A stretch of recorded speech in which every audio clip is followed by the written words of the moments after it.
She had them ready. There she is.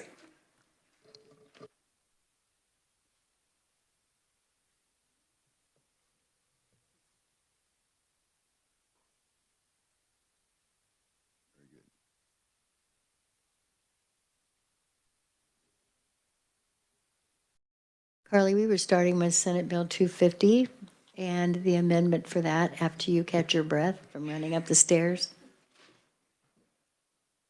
If you could just give us a brief overview of the bill and then describe the amendment.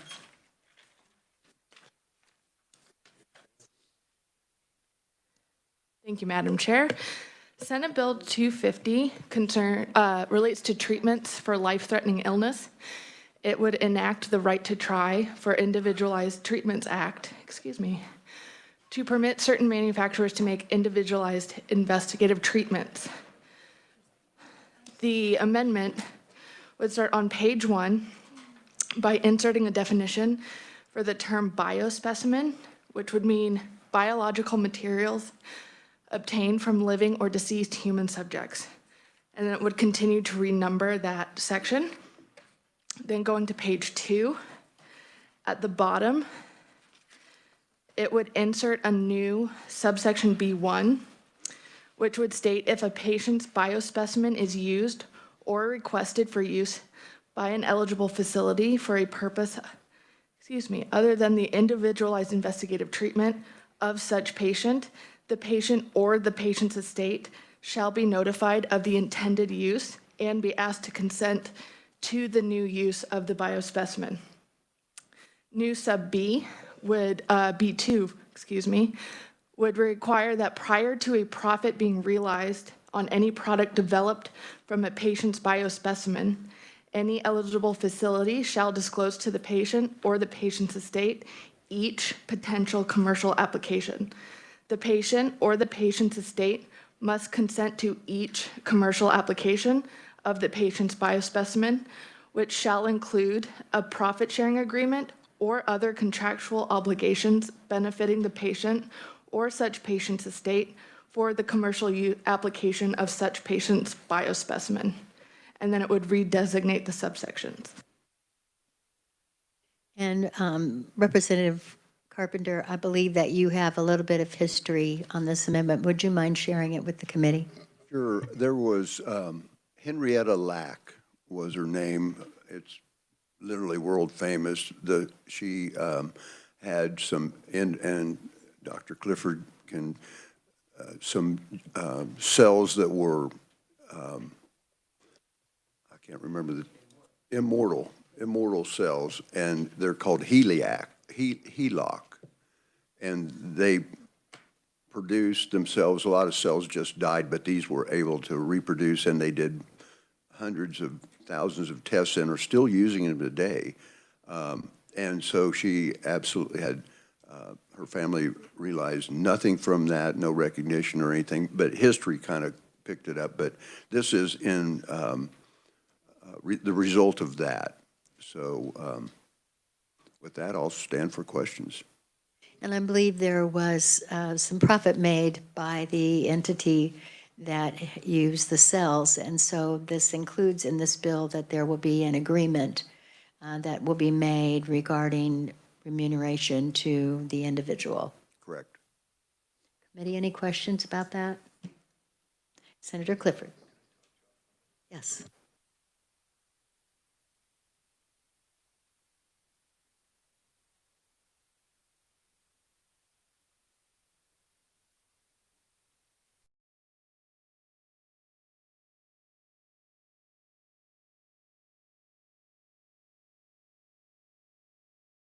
We don't seem to have, oh yes, Senator Hulscher. Thank you, Madam Chair. I just want to say I very much appreciate this amendment, knowing the history of Henrietta Lacks and what happened and how the family was not aware of the situation and were not entitled to any profits for many, many years. Like I said, I do appreciate the flavor of the amendment, so thank you for bringing it forward.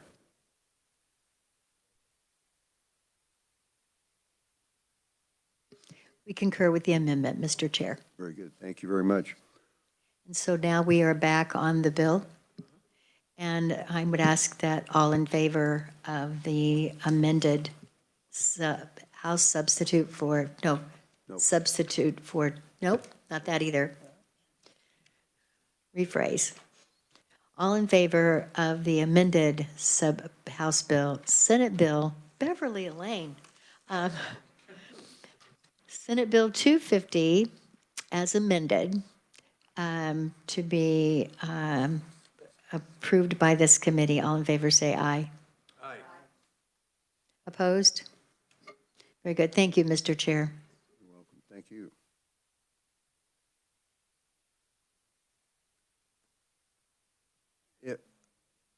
Could we get a list of what we have left to work on from our revisers?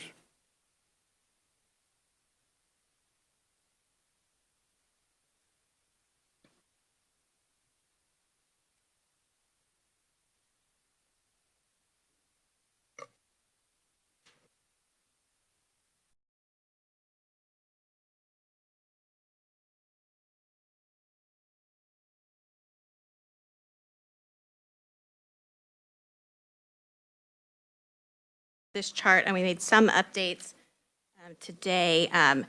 Senate Bill 82 is that shell now. Since the contents, we agreed to go into another bill. 126 will need additional discussion. We have that amendment ready. 193, the Senate agreed to concur on it, but that has not occurred yet. And then Senate Bill 250, you all just agreed on that bill. Senate Bills 2068 and 2069, the committee agreed yesterday to put into a conference committee report. That is most of the way through proofing, so we should be getting that today. And then the 2249 and 2365, the conference committee agreed yesterday to combine those bills, and that is also in proofing. So what's left would be 2280, and 2039 was added to conference yesterday. So that's one that would be ripe for discussion, as well as 2280, and then 126. So if I'm right, Jenna, it's the 3 provider bills that we discussed. That's what we have left, and then 126, which we can meet on tomorrow. Correct. So there was discussion on 2280. How long do we think can we do a conceptual amendment on that? We do have a little bit of that, or do we need to wait for the?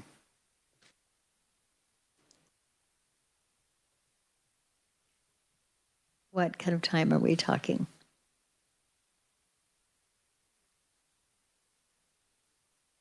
Okay.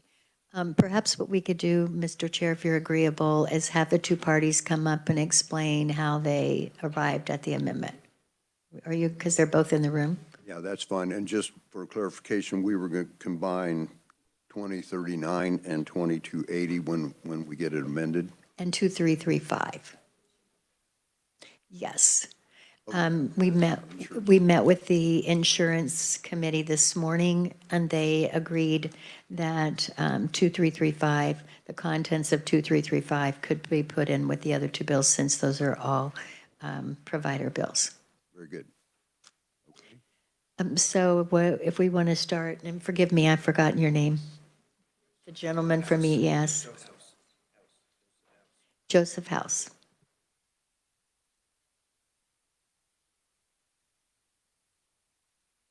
Senator Owens. Thank you, Madam Chair. Thank you for the opportunity to work on this, and a special thanks to Joseph for sitting down with me yesterday and crafting this amendment. So the primary concern from the Board of EMS in changing the language was that they had no notification of a department that might be in trouble for staffing issues, which is why they wanted that variance process. My concern was that the variance process is an application that then only lasts a year and then turns into a public meeting requirement. And so what we ultimately agreed to were 2 things there. One, we clarified the language of emergency medical services And then we also said the emergency medical services choosing to adopt this policy shall notify the Kansas Board of EMS within 30 days of adoption. So it leaves the language in there that they can still do it, 30,000 or less to operate with more than one person who satisfies the requirement of subsection C. The driver should be CPR certified, but it still alerts the Board of EMS. They have a duty then to just within 30 days of adopting that policy, let the Board of EMS know what's going on. We also clarified in subsection C that this was just a request for their language, that it talks specifically with at least one person in the patient compartment during patient transport who is certified, which is of course what was intended all along, but just clarified.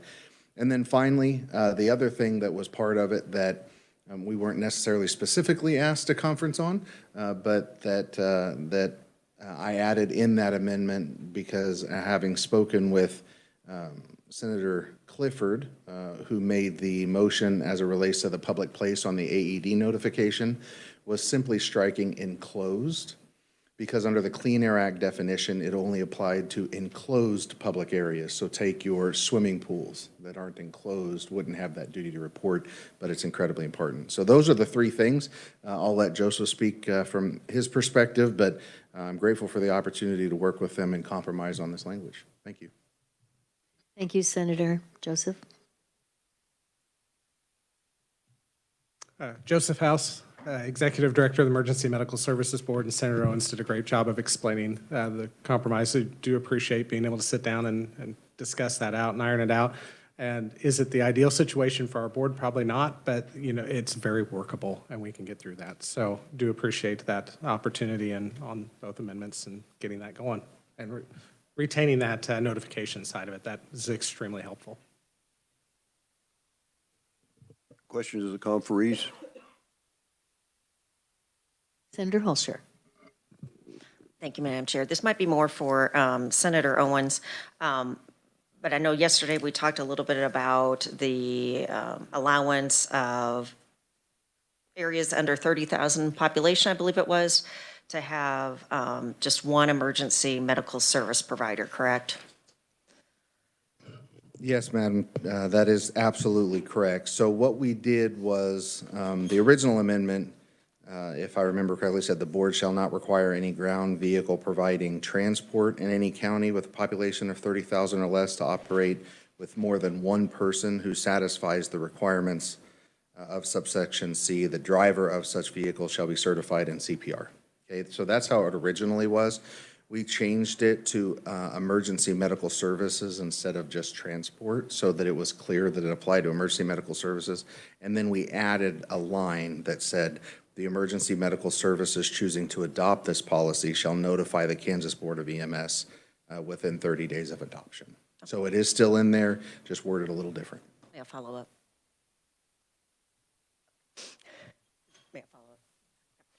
So would you say that that is needed due to those areas being more sparse in population, differences between urban and rural areas? Yeah, most definitely. That is the whole impetus behind this amendment. So what we're dealing with, again, is that, the majority of fire and EMS services are volunteers, especially in your rural areas of counties of 30,000 or less. Many of them have zero full-time paid staffing. The concern is with the requirement that to transport a patient, there be two EMTs or higher, or emergency medical responders or higher, to make that transport. With the lack of volunteers, you're running into a situation to where ambulances are not getting out the door as fast as they could. They're not providing care and treatment as quickly as they could. And so what this allows is simply for one person to drive the ambulance. Their whole focus is to drive. They're not working on the patient in the back. You need at least one trained person in the back, but that driver really doesn't have any other purpose at that time other than to focus on driving. So, yep, that's what we're trying to accomplish. This only applies to counties with a population of 30,000 or less.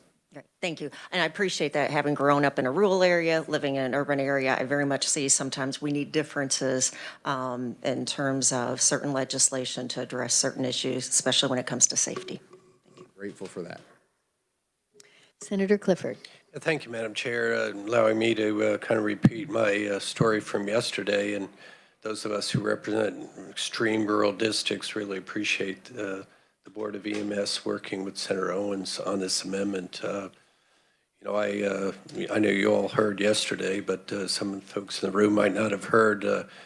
One night, trying to stay awake, driving home from the legislature, I followed an ambulance for 20 miles from Larned, Kansas to the small town of Roselle, population at about 200.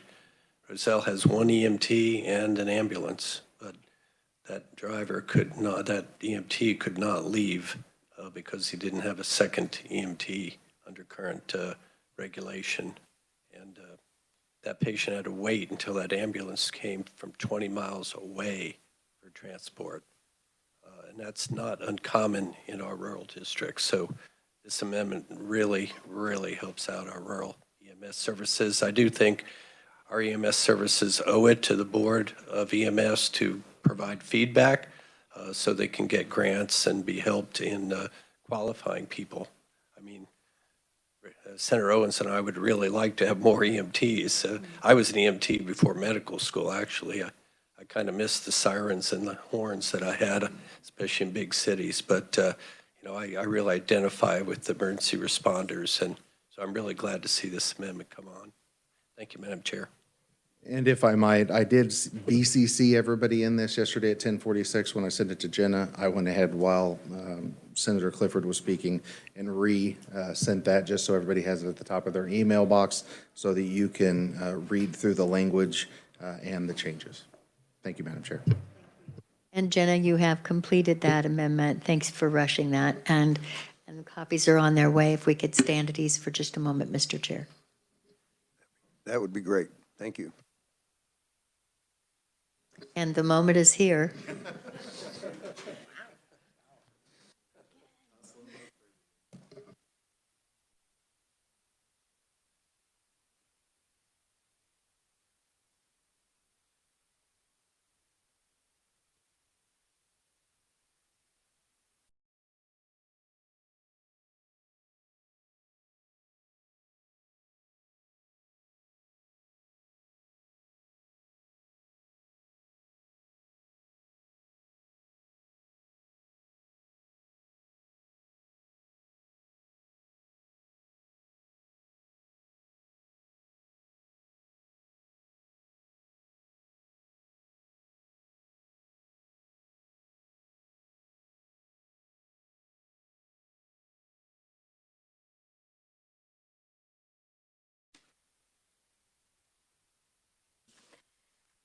So I think everyone should have the copies by now. The first page is just there's no changes. It just lets you know the bill.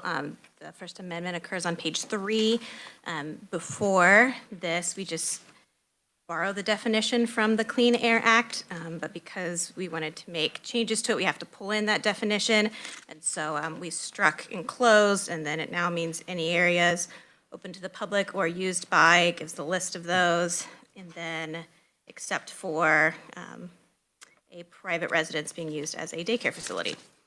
The next changes occur on page 6 of the bill. In subsection C, it adds language except as provided by subsection D.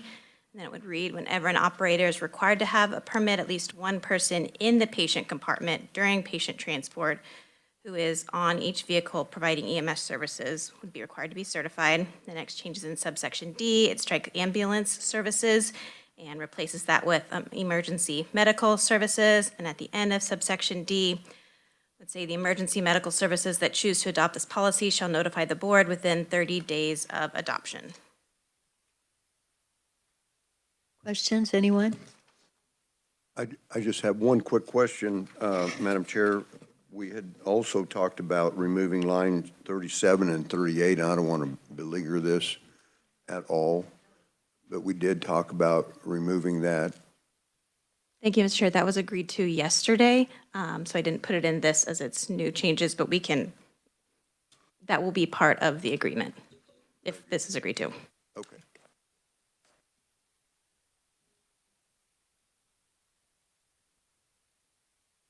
Mr. Chair, we concur with the amendment. And so do we.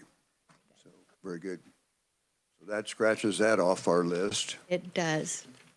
And the Senate's position would be to take the contents of 2335 and 2280 as amended and put that in with 2039.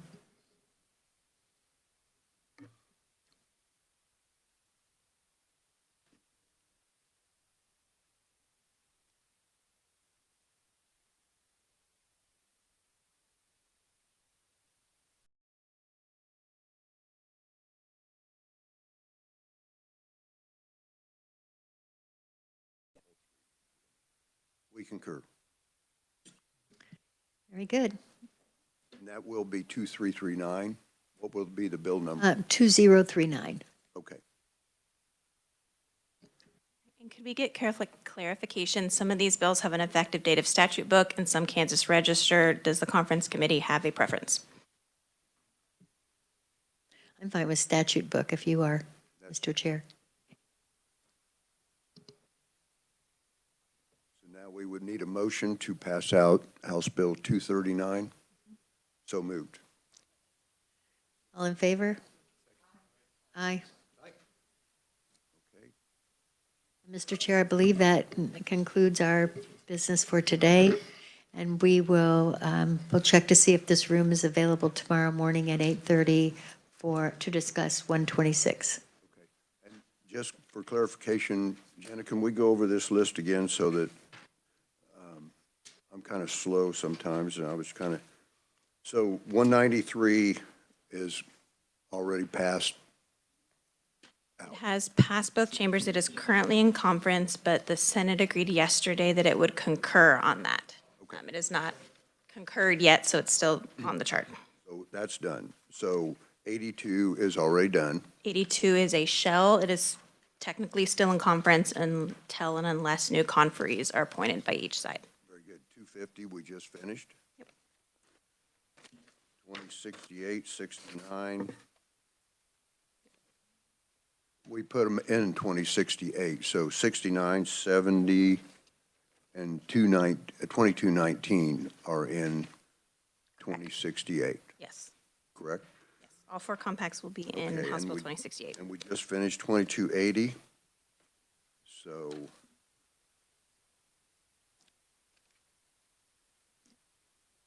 and we just finished 239, so we are down to Senate Bill 120, substitute for 126. Correct. And Very then good. Committee, any other questions or anything?